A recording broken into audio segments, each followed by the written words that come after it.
আমাদের ছেলেমেয়েরা, আমাদের ছেলেরা যারা নাকি আন্দোলনের স্ফুলিঙ্গ হিসেবে কাজ করেছে 5ই আগস্ট, এককভাবে তারা এই আন্দোলনকে নিজেদের করে নিতে চায়। আওয়ামী লীগের প্রেতাত্মাকে রেখে হাসিনা চলে গেছে, তার প্রেতাত্মারা সব রয়ে গেছে।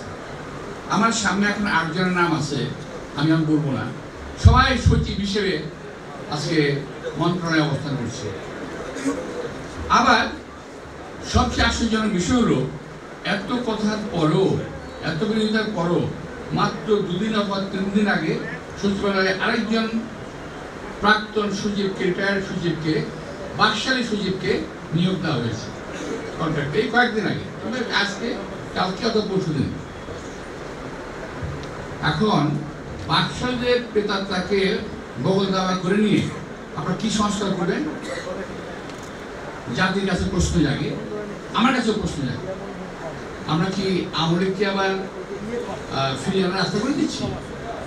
এই যে আজকে বিভেদ, আমাদের ছেলেমেয়েরা, আমাদের ছেলেরা যারা নাকি আন্দোলনের স্ফুলিঙ্গ হিসেবে কাজ করেছে 5ই আগস্ট, এককভাবে তারা এই আন্দোলনকে নিজেদের করে নিতে চায়। কিন্তু আপনারা দেখেছেন, আমরাও দেখেছি, আমরাও জানি যে যখন বিশ্ববিদ্যালয়ের আন্দোলন প্রায় নিবিড়, তখন কিন্তু প্রাইভেট যে আমাদের বিশ্ববিদ্যালয়গুলো আছে, প্রাইভেট বিশ্ববিদ্যালয়গুলো সামনে এগিয়ে আসে, সাধারণ মানুষ সামনে এগিয়ে আসে, আমরা এগিয়ে যাই। আমাদের বিএনপির রাজনৈতিক কর্মী 462 জন মারা গেছে, এর মধ্যে 462 জন বিএনপি কর্মী মারা গেছে। তো নিশ্চয়ই নেতৃত্বে একজন থাকবে, পিছনে হাজারো লোক থাকবে, কিন্তু এককভাবে কেউ কারো দাবি করা ঠিক না।